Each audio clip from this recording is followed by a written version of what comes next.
Y ahora Francesca Poggi, de la Universidad de Milán, nos va a hablar sobre lo que existe. Gracias.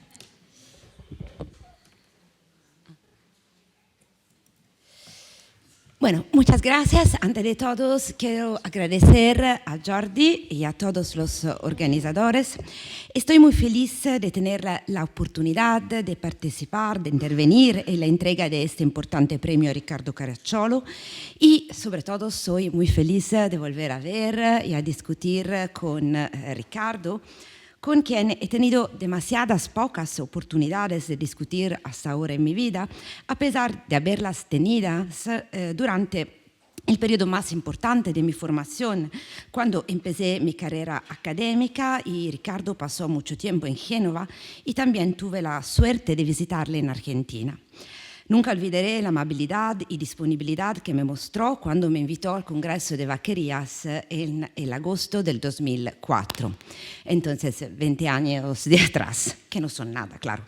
Y hoy he decidido de hablar de este ensayo de Caracciolo sobre normas y existencias de normas, básicamente por dos razones. La primera es una razón objetiva y es porque este es un trabajo genial. La segunda es una razón más subjetiva.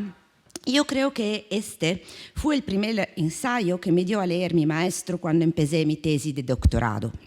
Mi maestro, como sabéis, es Riccardo Guastini, que es un poco sádico. En efecto, la primera vez que leí el ensayo de Caracciolo no creo que entendiera gran cosa, pero a partir de la cuarta vez quizá algo más. La verdad es que, como he dicho, siempre me pareció un trabajo genial. Yo estoy de acuerdo con todas las tesis de Caracciolo. Estoy más de acuerdo que el propio Caracciolo, en el sentido que donde él ve algunos problemas, yo no veo ninguno, y todas las consecuencias me parecen irreprochables. Además, aunque no tengo aquí el tiempo para argumentarlo, creo que las tesis de Caracciolo pueden adaptarse para incorporar algunas distinciones que sí me parecen importantes, sobre todo la distinción entre disposición y norma. Pero, sin embargo, siempre ha habido algo, una especie de ruido blanco, que, para así decirlo, me molestaba, algo que no acababa de convencerme. Así que más que 20 años después decidí volver a explorar este ruido blanco, porque al fin y al cabo, si mi maestro es un poco sádico, yo tengo que ser un poco masoquista. Mi ponencia se va a dividir en dos partes. En la primera parte voy a resumir brevemente algunas de las tesis centrales de Caracciolo, la que quiero discutir hoy. La segunda parte voy a investigar ese ruido blanco de fondo, es decir, la idea que si las normas son significados, entonces son entidades abstractas que siempre existen en un sentido no espacio-temporal de existir.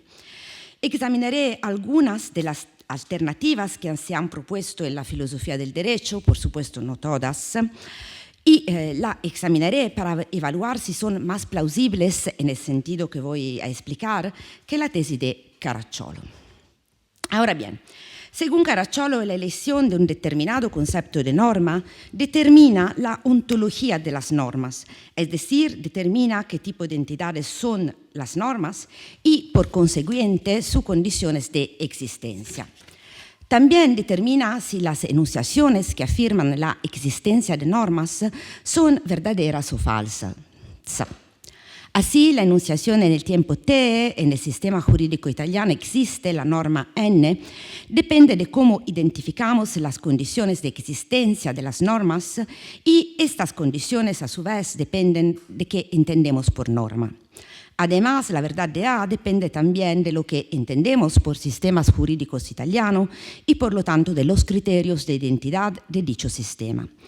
Caracciolo señala cómo, según el punto de vista aún dominante, las normas son significados prescriptivos, es decir, entidades abstractas e intencionales que constituyen el análogo normativo de las proposiciones.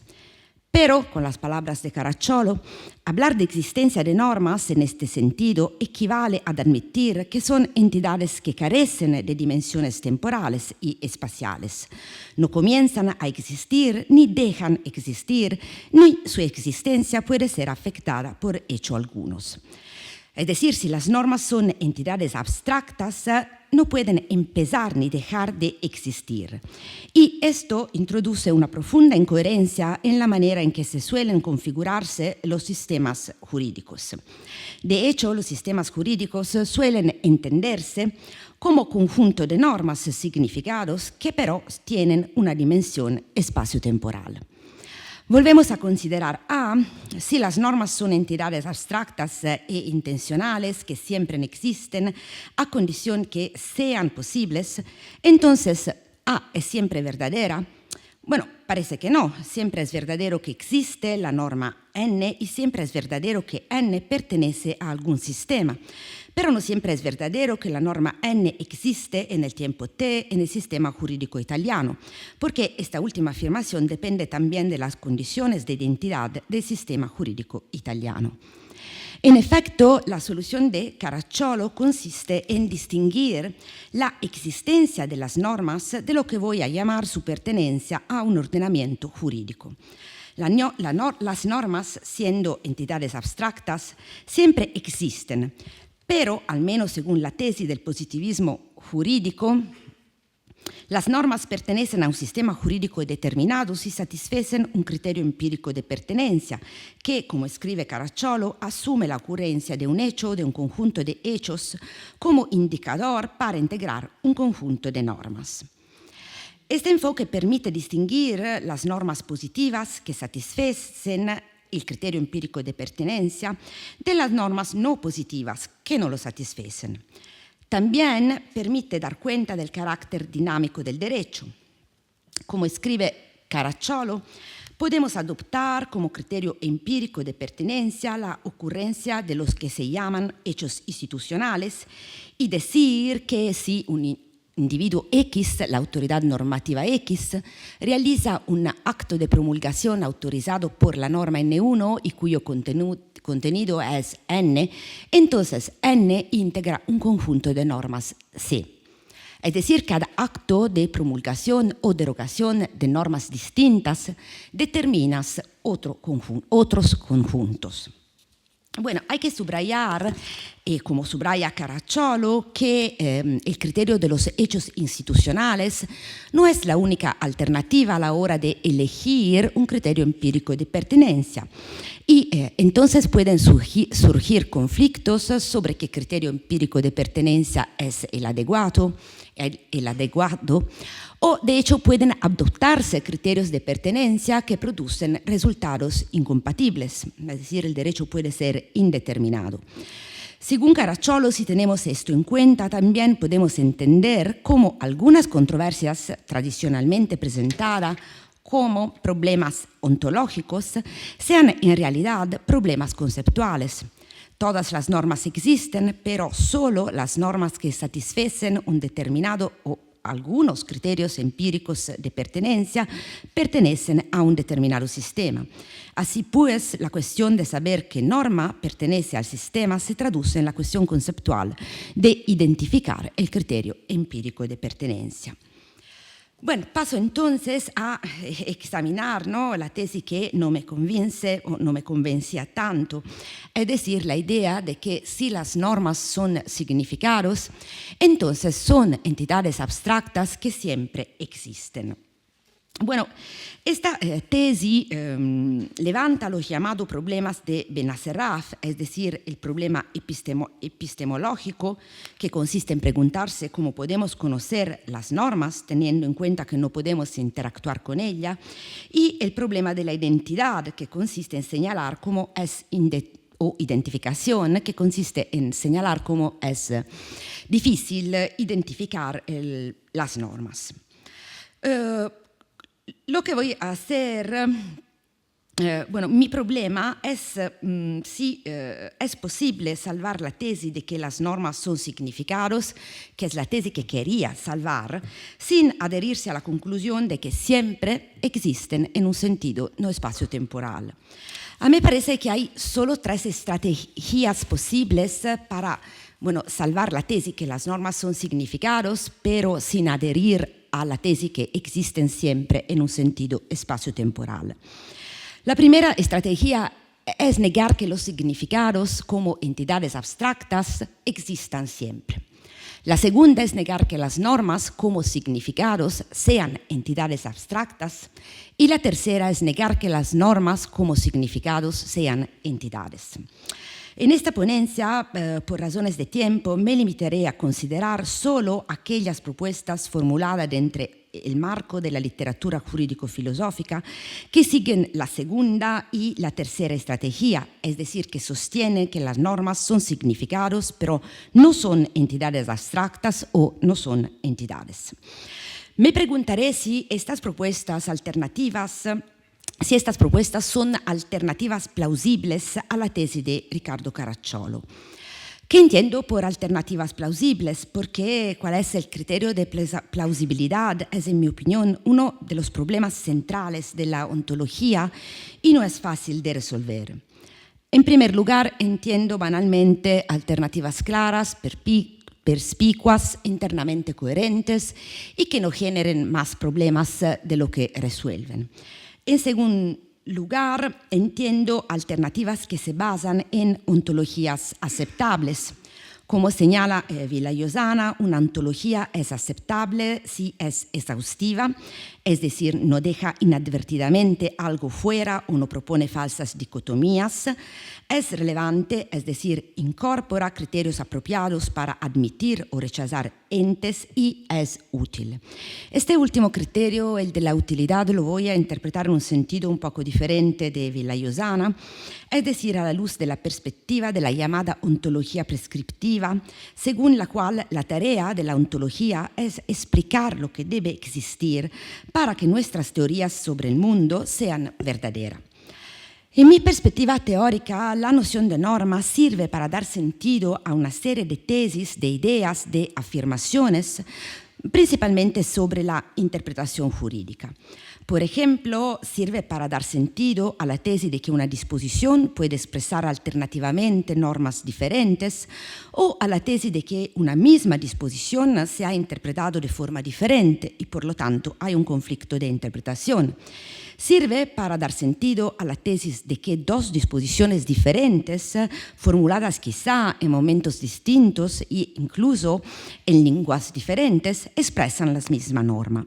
Y también sirve para dar sentido a la tesis de que una determinada disposición no expresa una determinada norma.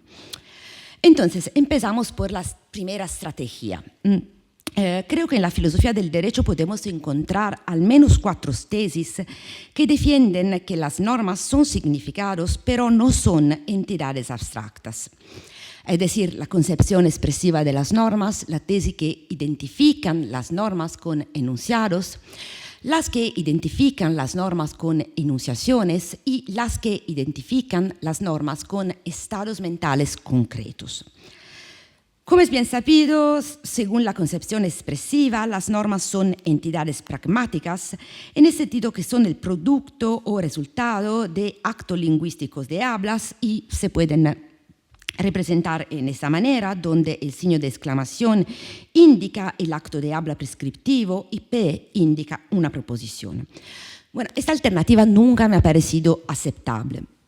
En primer lugar, no me queda claro cómo el contenido de un acto de habla prescriptivo pueda ser una proposición. En general, la concepción expresiva de las normas tropieza con todos los problemas típicos de un análisis composicional del significado, puesto de relieve hace tiempo por Becker y Ecker. Por análisis composicional del significado entiendo la idea según la cual el significado consta de 2 componentes distintos o separables, denominados de diversas maneras, phrastic, neustic, sense, force, contenido descriptivo, modo y hacia adelante. Dos componentes de las cuales la primera, meramente referencial o descriptiva, puede ser común a distintos actos lingüísticos, como aserciones, prescripciones, preguntas. Según Ecker y Becker, la idea que enunciaciones tan diferentes como la puerta está cerrada, cierra la puerta, está cerrada la puerta, tengan algo en común es prima facie problemática, porque ¿qué tienen en común sino la palabra puerta y el verbo cerrar declinado de diferente manera? Claro, la réplica es que estas enunciaciones tienen en común no una expresión, sino lo que se expresa, el sentido, sense, phrastic, sentence radical o como quieran llamarlo. Este sentido se caracteriza como una proposición o un contenido descriptivo, una componente referencial, pero ¿qué significan estas expresiones? Como observan Acker y Becker, they claim that any sentence is or can be regarded as a description of a state affairs is either false or empty. If sentence description and the state of affairs are here being employed in the ordinary sense, it is false. If, however, the theorist contends that these expressions are being employed in a special philosophical sense, the claim is empty. La enunciación normativa cierra la puerta, no incorpora la proposición verdadera o falsa, la puerta está cerrada, no describe ti ni la puerta, ni tuyo cerrar la puerta, ni se refiere a tuyo cerrar la puerta, excepto que en el sentido genérico de contener el verbo cerrar y la palabra puerta.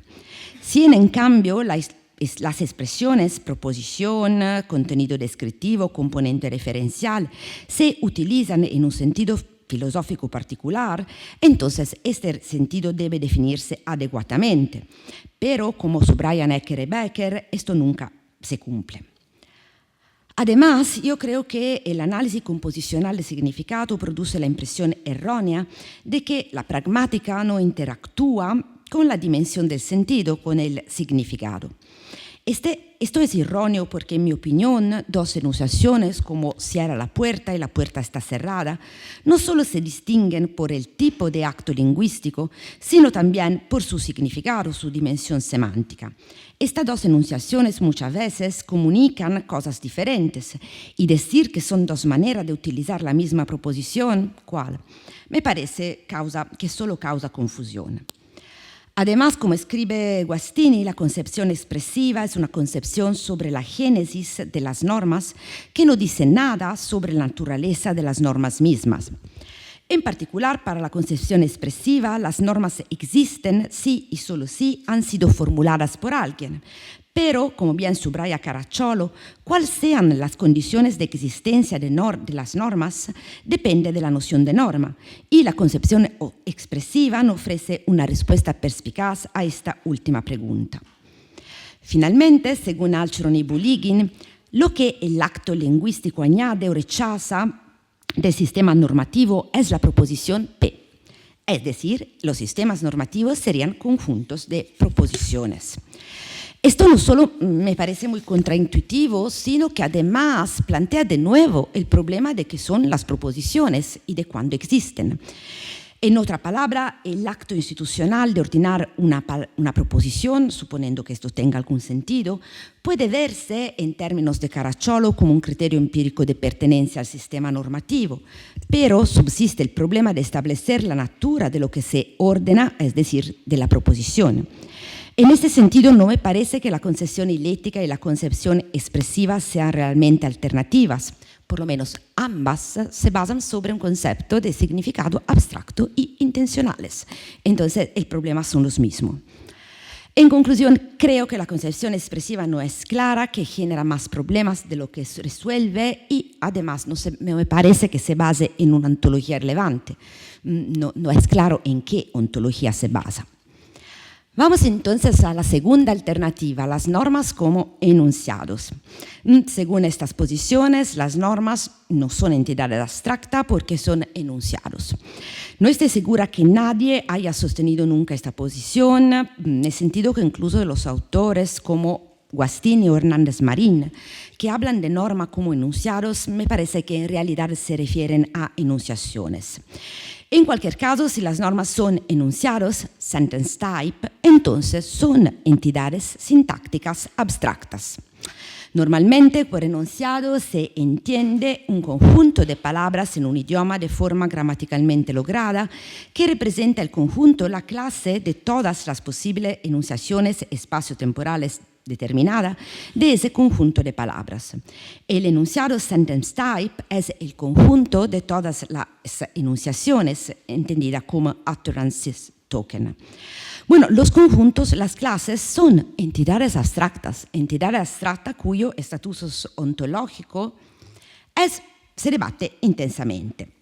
Por ejemplo, en la filosofía del lenguaje, la idea de que las proposiciones como significados son types, son sentence types, ha sido de recién defendida por Hanks y Soames. Ahora no tengo tiempo para analizar su propuesta, pero basta decir que para Hanks las proposiciones como sentence type son entidades abstractas que siempre existen, en línea con la idea de Caracciolo.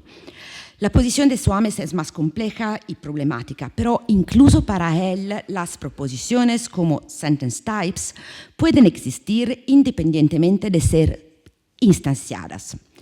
Entonces, esta no me parece una alternativa, siempre que hay que postular entidades abstractas. Vamos a la que parece una alternativa, ¿no? Las normas como enunciaciones.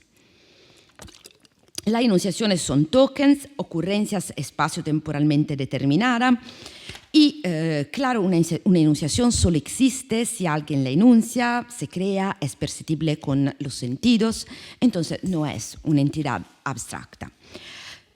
Claro, si adoptamos estas alternativas, tenemos que decir que el derecho es un conjunto de disposiciones, es decir, de enunciaciones, que expresan otras enunciaciones. Pero, ¿qué significa esto? Decir X, la disposición, es decir, la disposición A, el que cause la muerte de un hombre será castigado, etc., expresa la norma B, el que cause intencionalmente la muerte de un ser humano ya nacido será castigado, etc., significa que la enunciación A se equivale a la enunciación B. Pero, ¿qué quiere decir que se equivale? De hecho, desde el perfil fáctico, A no es equivalente a B, aunque solo porque A y B tienen un número de palabras diferentes. Decir que A se equivale a B puede significar, como sugiere Riccardo Guastini, que quien expresa X está creando tal equivalencia. Claro, esto puede tener sentido si X es una enunciación interpretativa de un juez, pero tiene mucho menos sentido cuando es una enunciación interpretativa de una persona sin autoridad. Yo creo que esta postura reduce todas las disputas interpretativas de los juristas a nonsense.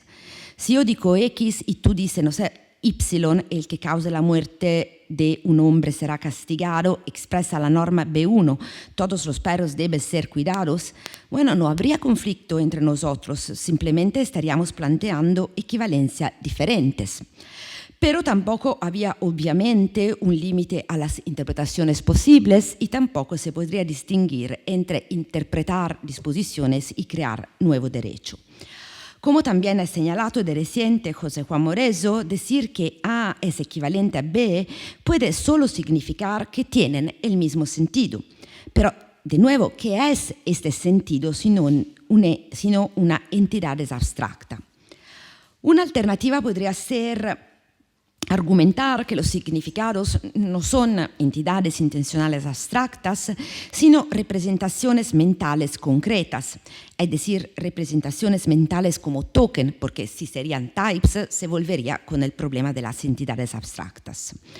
Esta es una alternativa compatible con la anterior. En este sentido, decir que la enunciación A es igual a la enunciación B significa que la representación mental asociada a A es igual a la representación mental asociada a B.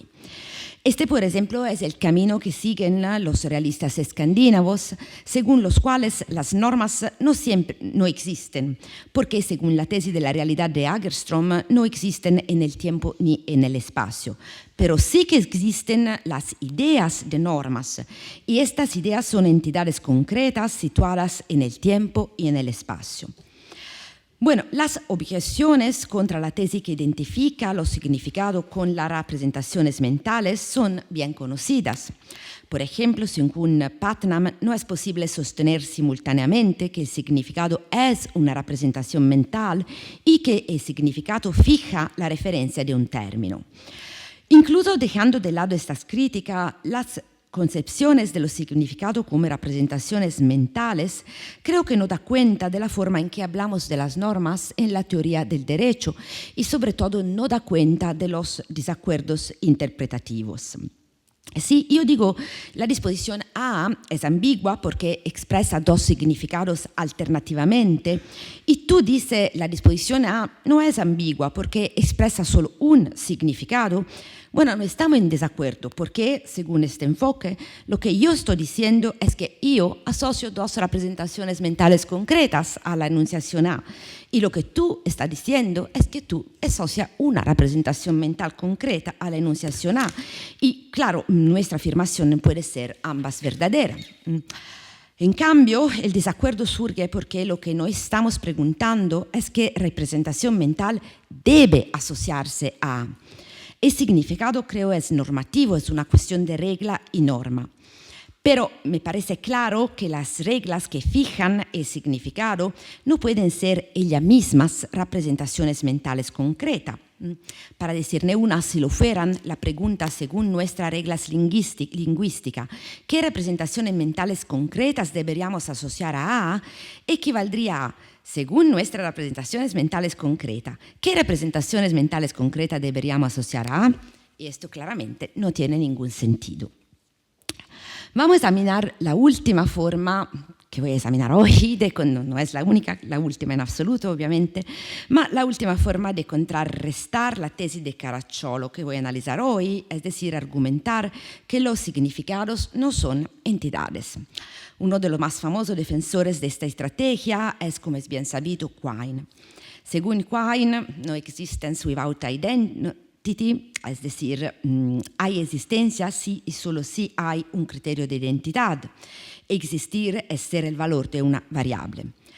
Pero, sin embargo, no está claro cuáles son los criterios de identidad de los significados, ni cuando dos significados son idénticos, son el mismo significado, o en cambio cuando son diferentes. Así, Quine rechaza la idea que los enunciados tengan significados, pero acepta que sean significantes.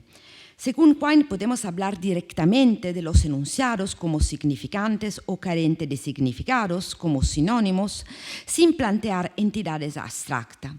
En este pasaje, sus ideas son para una vez muy claras. Él escribe, I remain free to maintain that the fact that a given linguistic utterance is meaningful or significant is an ultimate and irreducible matter of fact. Or I may undertake to analyze it in terms directly of what people do in presence of the linguistic utterance in question and other utterances similar to it. Así, según Quine, el enunciado, algunos perros son blancos, equivale a algo, something, es perro y es blanco.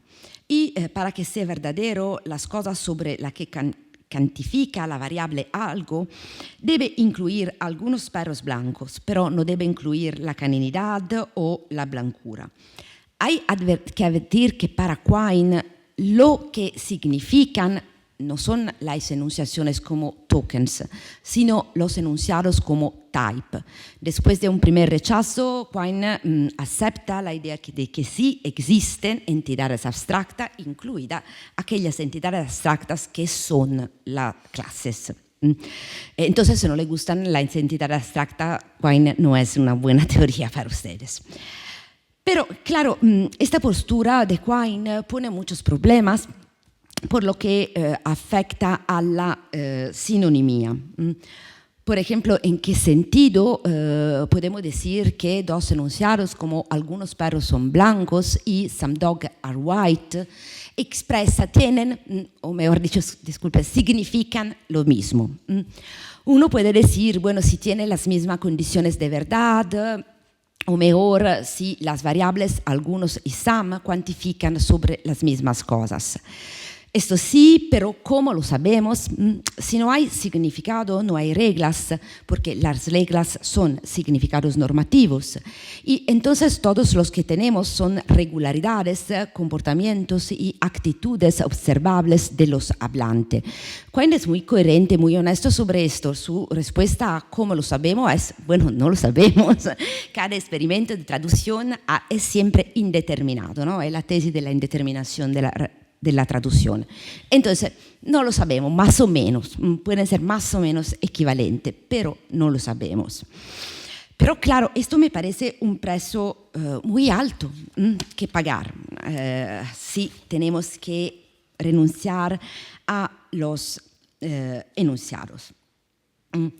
En particular, como ha subrayado Damiano Canale, que no adhiere a esta postura, pero que la examinada, esta postura no es adecuada por el, así dicho, escepticismo moderato, porque resulta problemático explicar la regularidad del comportamiento lingüístico de los intérpretes, es decir, el hecho de que tiendan a adaptarse a los denominados significados estándar, que desde esta perspectiva son meramente accidentales.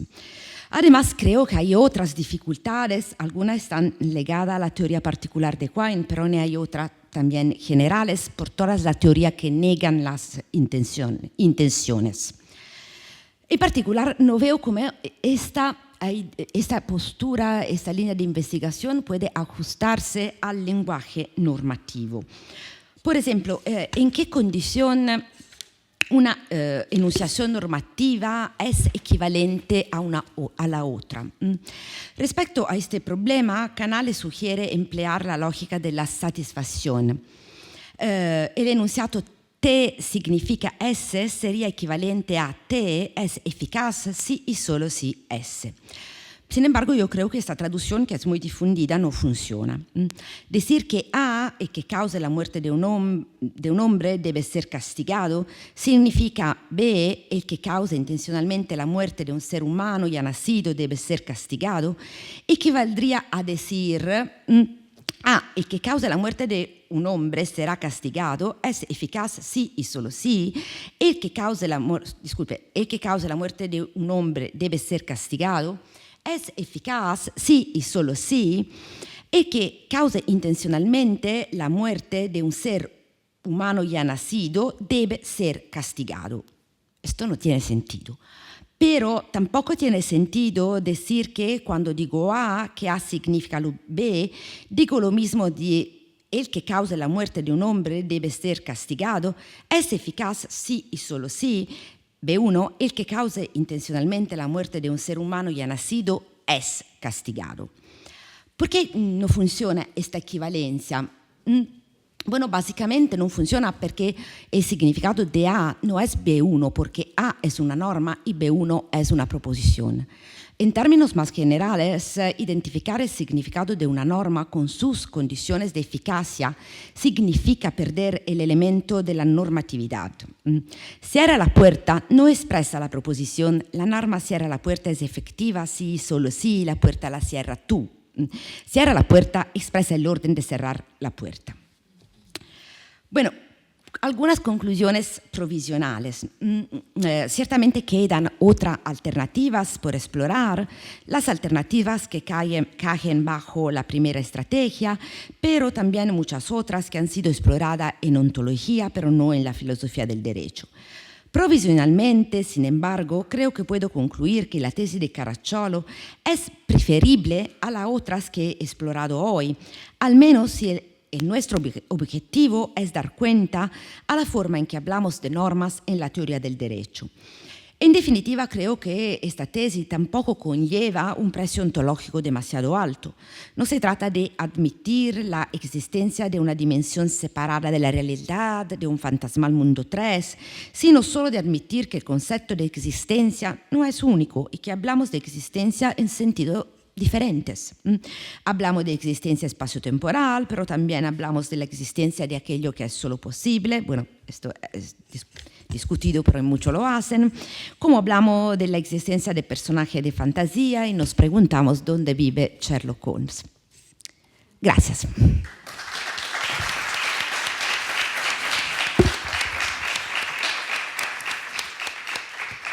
Muy bien. Abrimos entonces el turno de palabras. José Juan. José Juan Moreso.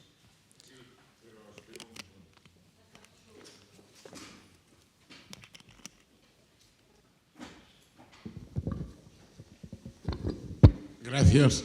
Muchas gracias, Francesca. A mí también me encantó este trabajo de Caracciolo, que además fue presentado, así para los más viejos podemos recordarlo, fue presentado a Imperia 1, en Imperia, en un sábado por la mañana, donde intervinieron los dos Ricardos, las conferencias finales, y lo presentó como esta mañana ha presentado, como si lo contara para nosotros en ese momento, magníficamente. Y estoy muy de acuerdo con muchas de las cosas que has dicho en muchos aspectos, pero tengo, y voy a defender un poco la concepción expresiva, tengo dudas sobre cómo has presentado la concepción expresiva y también cómo la has rechazado de entrada. Primero, para la concepción expresiva, tú has dicho negar que las normas como significados sean entidades abstractas, pero es que para la concepción expresiva las normas no son significados. Para la concepción expresiva las normas no son significados, esto es claro, solo hay significados que son proposiciones, las normas son, y explicaré un poco esto, las normas son el resultado de prescribir y no son significados. Explico un poco esto porque hay un poco de confusión con esto, la concepción hilética y la expresiva. La concepción hilética y la expresiva, ambas presuponen que hay entidades abstractas y que hay proposiciones que son significados como entidades abstractas. Yo hablé algunas veces con Eugenio de esto, y Eugenio decía, bueno, ya lo sé que hay nominalistas, pero yo siempre he pensado que hay entidades abstractas. Y esto para cualquiera de las dos concepciones. Entonces, ¿cuál es la diferencia? La diferencia no sé si quieres, ¿cuál es la diferencia? La diferencia es que la concepción hilética piensa que hay entidades que son el significado de oraciones descriptivas, que son proposiciones, y entidades que son el significado de oraciones prescriptivas, que son normas, que son como decirlo, like propositions, así es como dicen, like propositions.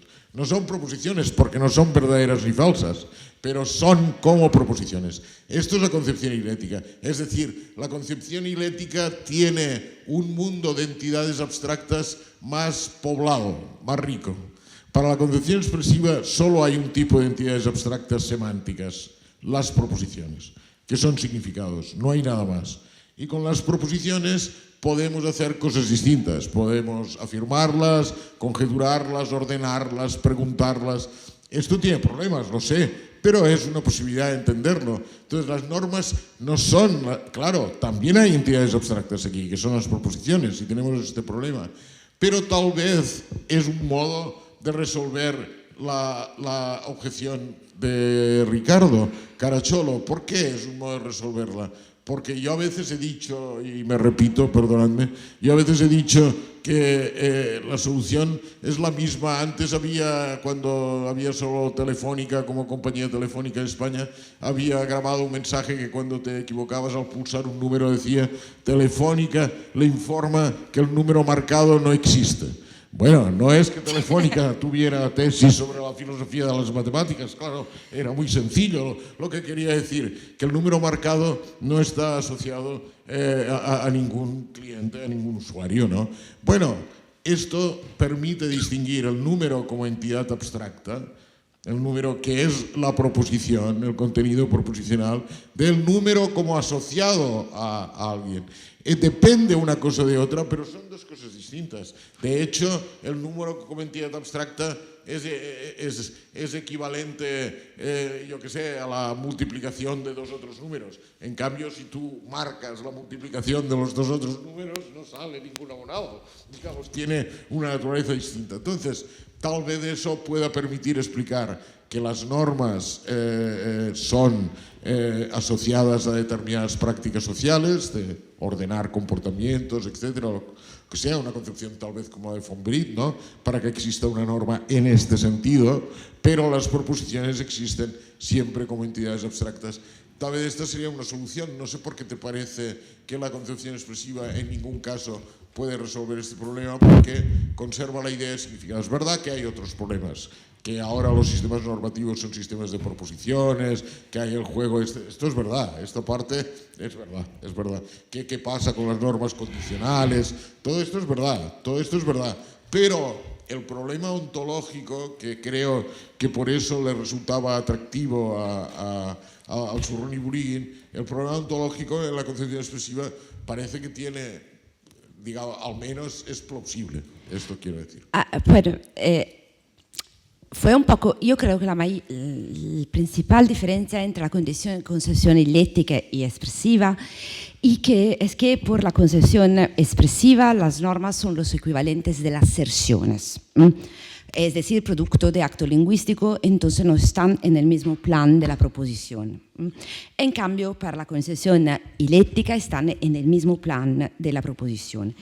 Yo no veo cómo el problema de la telefónica, que es resuelto por muchas teorías muy sofisticadas que hay ahora en teología, voy a nominarne alguna, sea asociado a la distinción entre concepción dialéctica y expresiva. Porque, por ejemplo, este es un problema que uno puede resolver fácilmente con la teoría de Zalta, Edward Zalta, todos los conocemos porque es aquello que cura la Stanford Enciclopedia de Filosofía. Ha propuesto esta distinción entre exemplificar y codificar, que, bueno, es la misma idea, pero en términos mucho más sofisticados. Los menongianos, Menong, y que sigue el pensiero de Menong, Zalta no es un menongiano, pero bueno, esto no es un problema. Bueno, de nuevo la han hecho distinguiendo diferentes sentidos, ¿no? Es un problema diferente del problema de la normatividad, del problema de la instanciación. De verdad, tú lo tienes ¿con qué? Con los números. Bueno, es diferente, no me parece así estrechamente conectado que no puedo... ¿Cómo hace la concepción expresiva resolver el problema del número de la telefónica? Bueno, claro que es un problema diferente y es un problema que tenemos otras herramientas para resolverlo. No es un problema que ninguna nunca ha resuelto.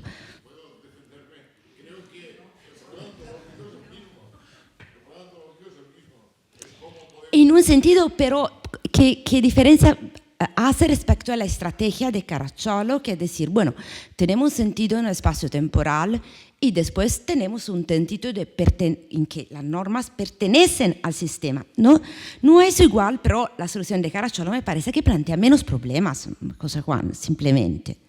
Y si quiere voy también a decir algo de la tua idea de que la existencia es una propiedad, pero si no, porque tú también...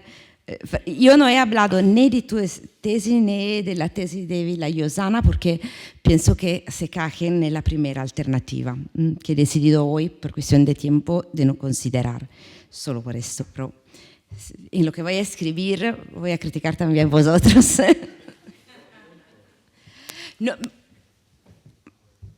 No exactamente junto porque no son exactamente la misma Beatriz, tesis. Arregada.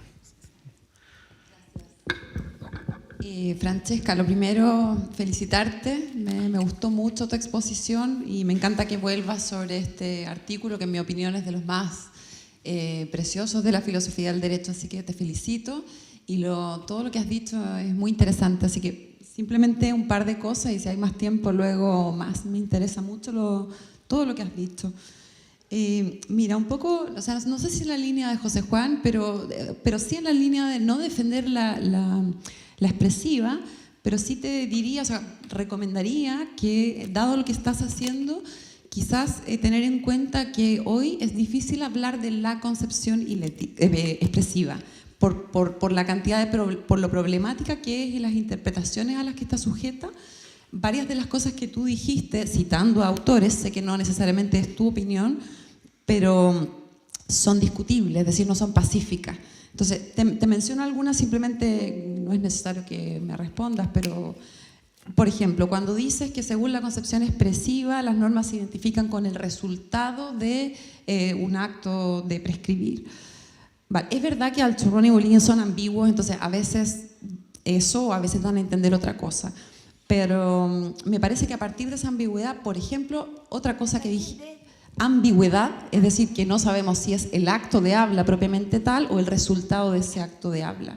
Entonces, por ejemplo, luego tú dices, ya, siguiendo a Guastini, la concepción expresiva no respondería al problema del tipo de entidad que son las normas, sino que solamente al problema de las condiciones de existencia.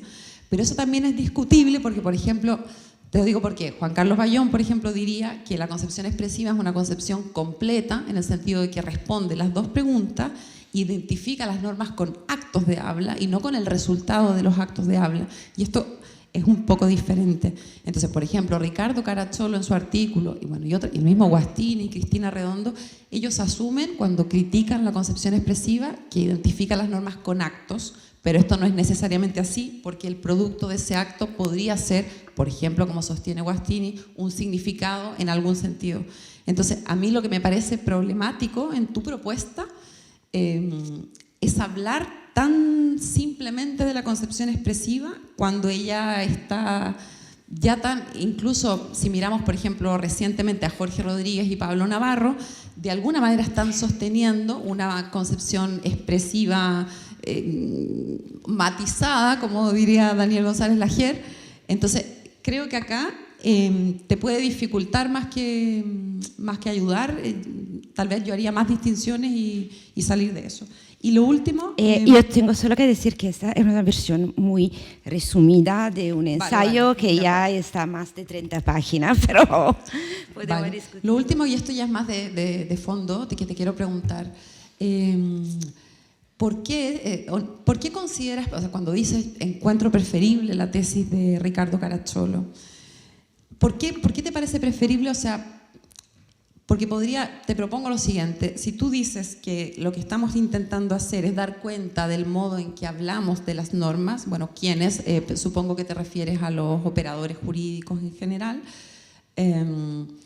¿no sería más preferible, y te digo porque esto lo está diciendo mucha gente ahora, justamente desafiar esta dicotomía que para Ricardo Caracciolo es tan importante en ese artículo, y eso iría en la dirección, en ninguna de las direcciones que tú propusiste, porque no sería ni combinar las dos concepciones, sino que simplemente decir que no son exhaustivas.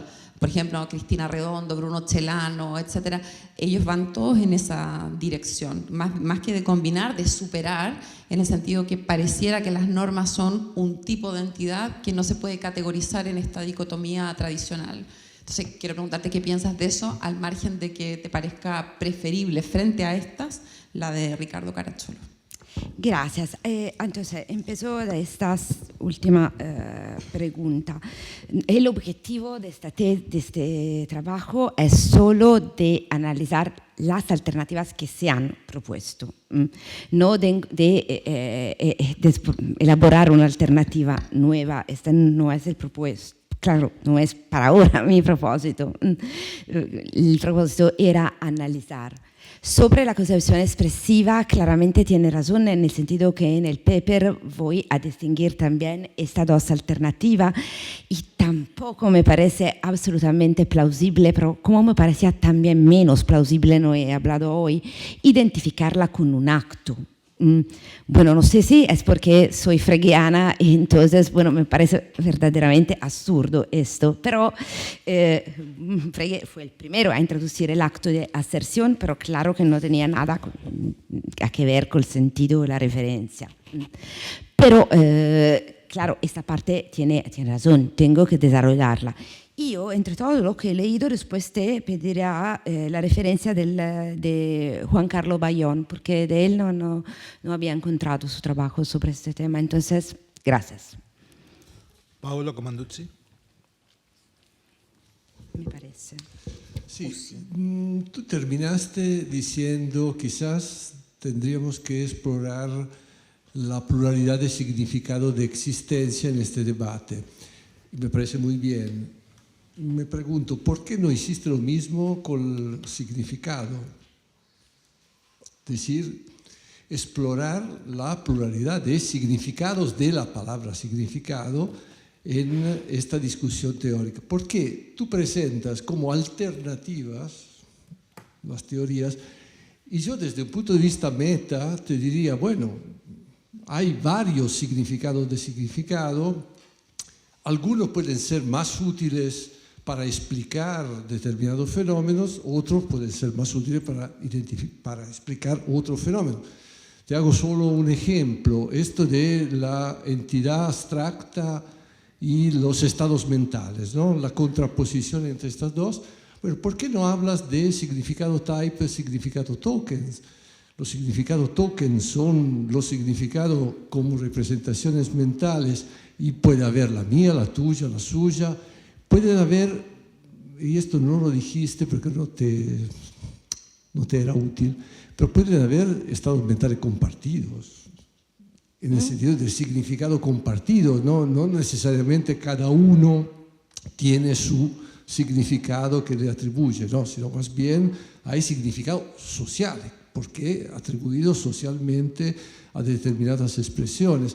Yo creo que esto no es que elimine el problema del que es el significado, etcétera, pero no lo plantea en términos de alternativas excluyentes, ¿no? Sino más bien uno tendría que plantearse el problema de cuáles son los conceptos de significado más útiles según los fines que su investigación tiene.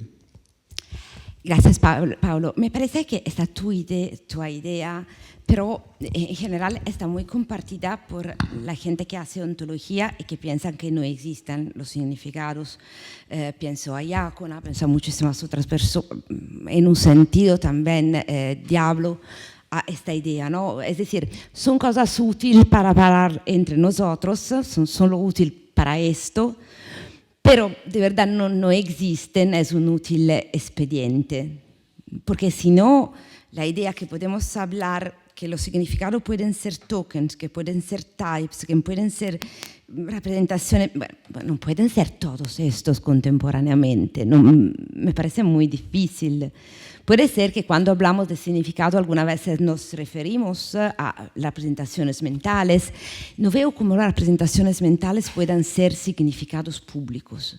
Este es considerado un defecto típico de las representaciones mentales. Bueno, si no, claro, no se adhiere a la tesis de Fodor y de un lenguaje universal que es el mentalese, que creo que tú claramente no lo haces, pero como puede decir que son representaciones y son significados públicos, no sé. Ahora, por ejemplo, hay esta rama de la filosofía de la psicología, donde se identifican los significados con representaciones mentales y se discute qué tipo de representaciones mentales es. Pero son muy claros en el tener separado su trabajo del trabajo semántico. Es decir, que dicen que las loro concepciones son semánticamente inertes. Por lo cual, cuando se habla que es el significado, no es que cómo juega en la semántica. No lo sé, no, a mí me parece alternativa excluyente. No veo cómo pueden no serlo.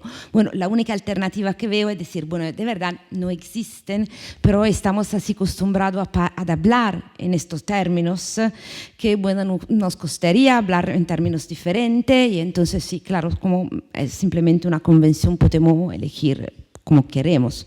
Pero bueno, esto ya significa haber elegido que no existen como entidades intencionales abstractas. Paula Gaido.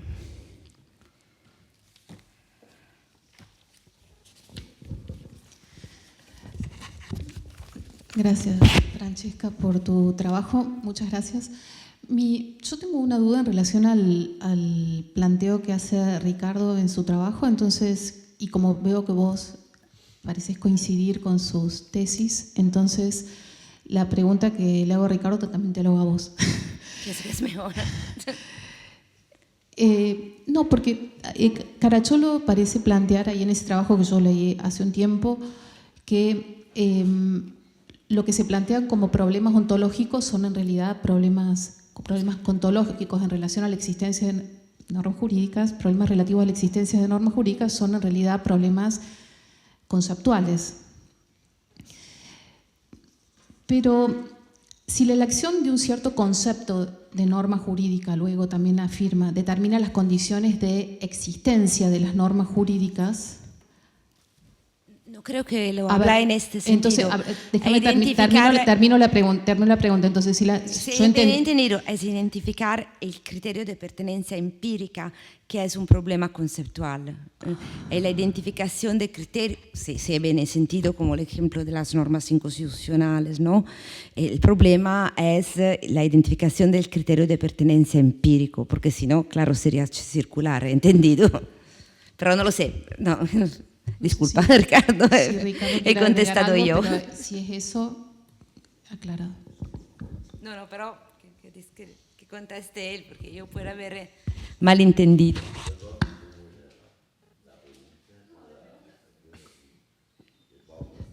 No, la pregunta sería que usted plantea en ese trabajo que muchos problemas que se plantean como relativos a la ontología de normas jurídicas son en realidad problemas conceptuales en relación al concepto de norma jurídica. Entonces, mi pregunta es si la elección de un determinado concepto de norma jurídica determina las condiciones de existencia de las normas jurídicas, hasta qué punto es posible afirmar que son dos problemas distintos, cuando en realidad el concepto de norma jurídica que tengamos agota también todo lo que tenemos para decir en relación a la existencia de las normas jurídicas.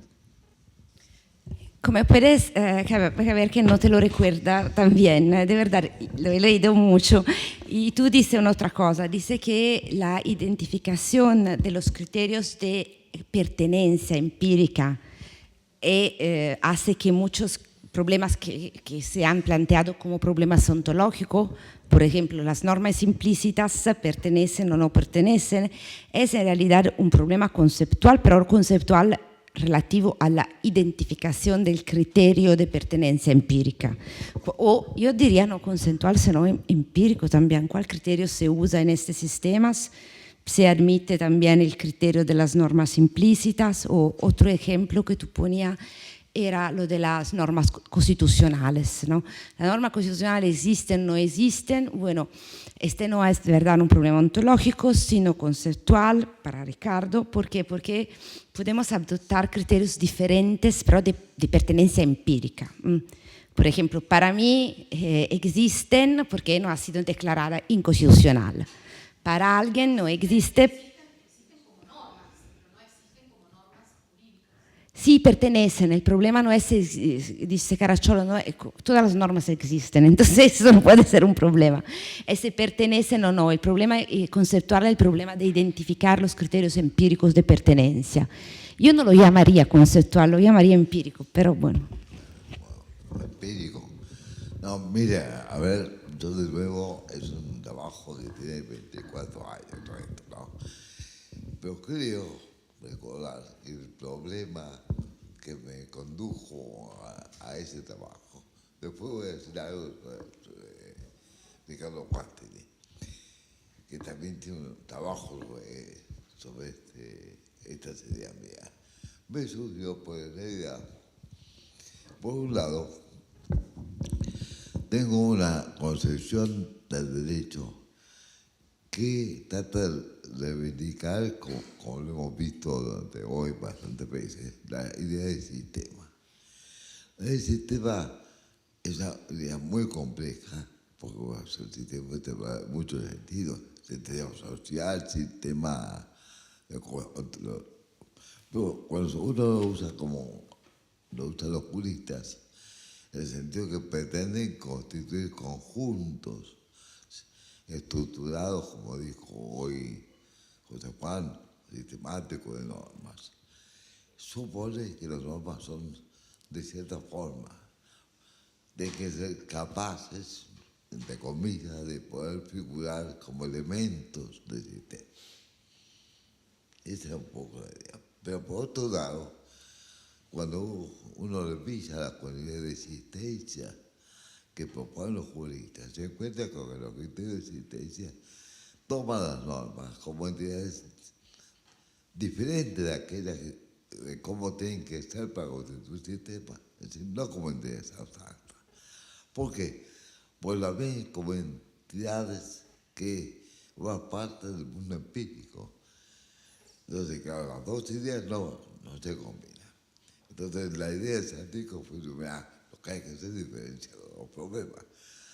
Una es tomar las normas como cierta clase de entidad y otra ver qué parte de esas entidades forman el derecho, los conjuntos jurídicos. Y esta segunda parte es conceptual, que estoy de acuerdo con eso.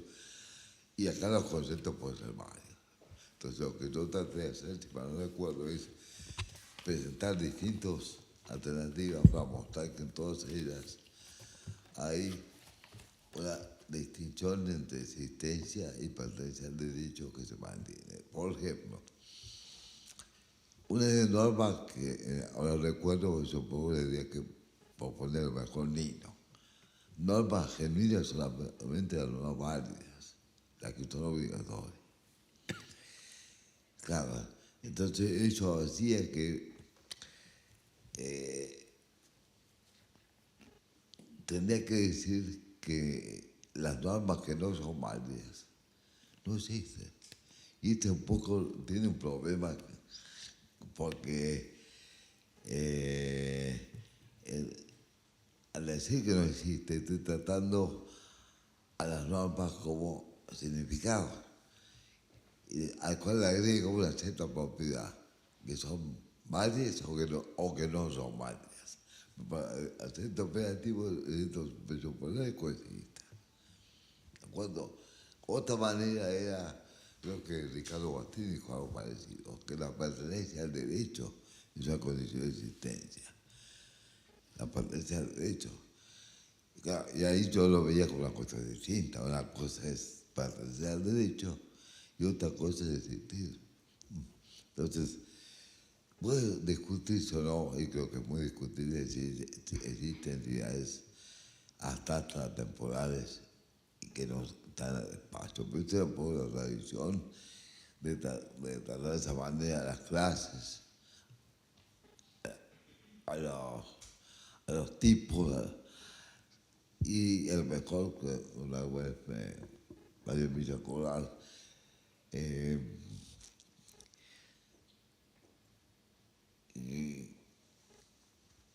un mundo donde hay mundos donde yo no puedo manejar con la vinculación a la idea empírica, donde funciona la idea de tiempo de paso, donde no funciona el tiempo de espacio, porque no puedo ubicar el tiempo de espacio, tengo una entidad abstracta.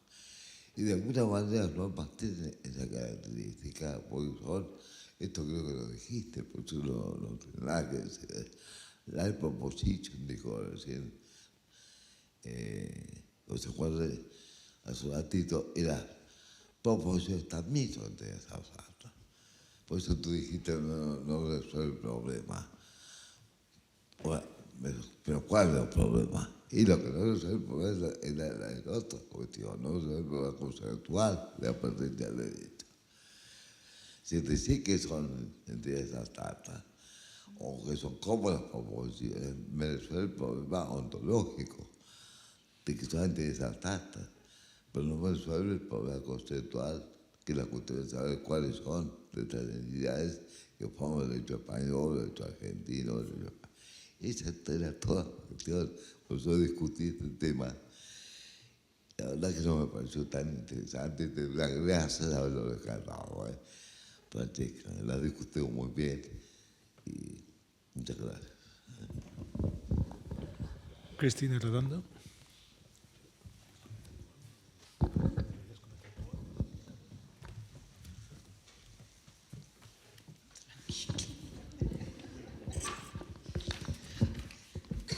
Muchas gracias, Francesca.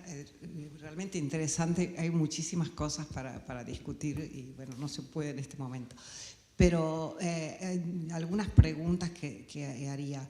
No sé bien cuál es la estrategia general que quiere seguir. O sea, mostrar que las alternativas a la tesis de Caracciolo, todas en realidad presuponen lo mismo. O sea, al final tenemos que presuponer entidades abstractas en cualquier caso.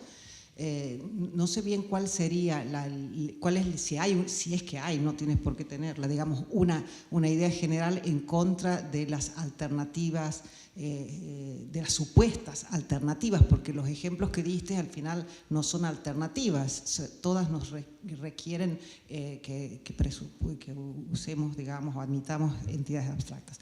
Yo no tengo ningún problema con las entidades abstractas, yo estoy dispuesta a que existan, no es eso. Pero me pregunto, por ejemplo, si ese fuera el caso, vas a analizar teorías como el inferencialismo o como teorías que dicen que aceptan que hay significados, pero que no son entidades abstractas, que no sabría yo en qué punto se comprometerían con que hay.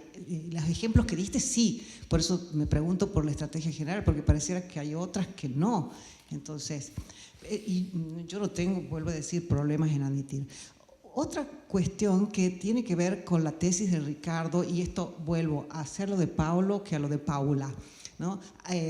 A mí, volviendo a lo de Paulo, pero él creo que me parece interpretar, son exhaustivas las dos alternativas que pone Caracciolo, es decir, o bien son entidades espacios temporales y son empíricas, o bien son entidades abstractas, no espacios temporales. A mí las dicotomías me molestan siempre, debo decir, ¿no? Y Ricardo allí también apela a Carnap, pero digo, ¿cuál es la razón por la cual tenemos que admitir esta dicotomía?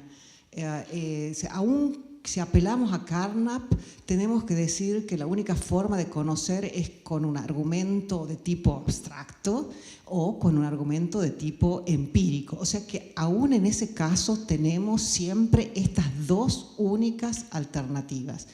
Y yo diría, ¿por qué? O sea, sí, Carnap dice eso, efectivamente, pero ¿por qué no, por ejemplo, asumiendo Carnap, decir, bueno, distintas teorías pueden introducir distintos tipos de entidades, y si me dicen claramente bajo qué condiciones yo puedo usar, hacer aserciones con estas, aludiendo a estas clases y saber cuándo es verdadero que se instancia un caso de esa clase, y me lo dice claramente, ¿por qué no puedo admitir una tercera posibilidad? ¿Por qué serían exhaustivas estas dos posibilidades? Yo no lo veo, no sé cuál es la razón.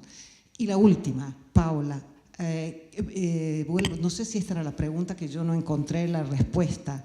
Si yo acepto un tipo de entidades, o sea, el significado de normas, de algún modo, me parece que eso no nos compromete, como dijiste al final, con ningún tipo de entidades, porque yo todavía no afirmé que existen normas.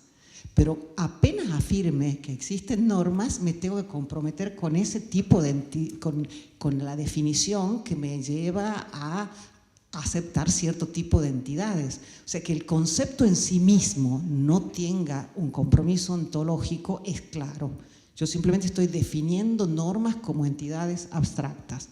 Pero apenas diga alguna aserción acerca de las normas, voy a decir alguna afirmación sustantiva, diría Ricardo, o ontológica, tengo que asumir que existen ese tipo de entidades porque estoy usando ese concepto, que creo que es lo que estaba diciendo Paula. La respuesta acerca de cuándo pertenecen al sistema jurídico no es otro problema. Estamos hablando de no es tan fácil decir que en ontología hay un debate inmenso si tú puedes haber un concepto sin decir si existe. Tú lo das como contado, bueno, yo puedo tener un concepto, pero hasta que no digo que exista, bueno, no. Hay diferentes posiciones. Por una posición actualista, como la del mismo Quine, no.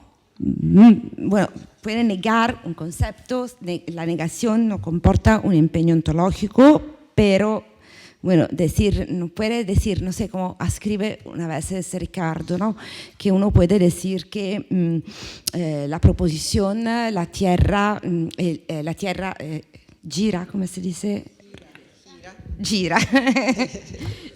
La ley de cuando la Tierra gira alrededor del Sol era verdadera ya ante Copérnico, pero esto no significaba que existía. Bueno, no, en lógica, ahora, falta una lavagna, puedo decir que hay una pizarra. Si digo la proposición P es verdadera en el tiempo T, puedo introducir en cualquier momento un bel cuantificador existencial. Y entonces no es fácil decir que predicar algo de una entidad sin admitir que exista. Hay autores que intentan de hacerlo, pero no es tan pacífico. Por ejemplo, de nuevo, Meinong, que es un autor que me gusta mucho, he descubierto, intenta de hacerlo porque en su antología hay cosas que no existen. Pero notas que ya estamos usando el verbo hay. Entonces tenemos que distinguir being from existence. Pero bueno, es muy difícil, yo no la sé la solución porque hay un debate inmenso, Cristina, sobre esto. No podemos asumirlo diciendo, bueno, sí, uno puede ver un concepto, pero no dice que existe. No, Ricardo, estamos hablando de Ricardo. Hay que enfrentarte con una serie de críticas inmensa. Segundo, tiene razón, yo no me le recuerdo. Mi idea era de simplemente examinar las propuestas alternativas y para ver si era más o menos plausible. Confieso que hasta ahora no me di cuenta que en efecto mi argumento es siempre decir que también aquí esta alternativa presuponen que hay entidades abstractas, pero a la vez no todas. Las alternativas de los estados mentales concretos no presuponen entidades abstractas. Bueno, hay casi ninguna ha sostenido, bueno, sí, los teóricos de los ejemplares sostienen algo parecido, pero dicen que son semánticamente inertes. No hay mucha gente fuera de la filosofía del derecho que ha dicho que las normas son entidades mentales, representaciones mentales concretas. Y si lo dicen, pero dicen que no las normas, no hablan de normas, no hablan de conceptos y dicen que son conceptos que no juegan ningún rol en la comunicación. Entonces es bastante diferente. Pero no, sí, gracias. ¿La exhaustividad? La exhaustividad. No, claro que, bueno, tiene razón. A mí parece, hay dos cosas. Quien dice que las proposiciones son abstractas, no dicen que son solo abstractas. Claro que pueden ser instanciadas. La instanciación, bueno, Ricardo mismo lo escribe. Cualquier norma yo la puedo comandar, pero no es que la creo en el momento en que la comando. La instanciación no se equivale a la creación. Es el mismo discurso, piensa en los universales o a las propiedades, que es más fácil, ¿no? Yo puedo ver, tú tienes una camisa roja, pero el concepto de rojo no está creado por tu camiseta. Es un poco lo mismo con token y types. La idea es que las normas todas existen, si son posibles, pero esto no. Bueno, en ontología las entidades abstractas pueden estar instanciadas. Porque piensa que hay cosas al medio.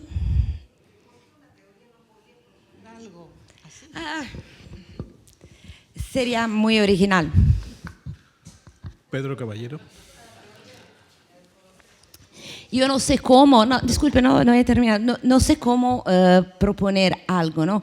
Pero la idea, aunque tú también has hablado del inferencialismo, pero el inferencialismo admite entidades abstractas.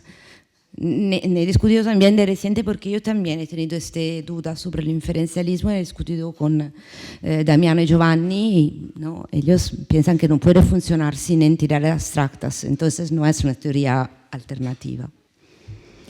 Pero, no, claro, no he explorado toda la teoría y no le he leído toda la antología posible. Hay probablemente muchísimas teorías todavía.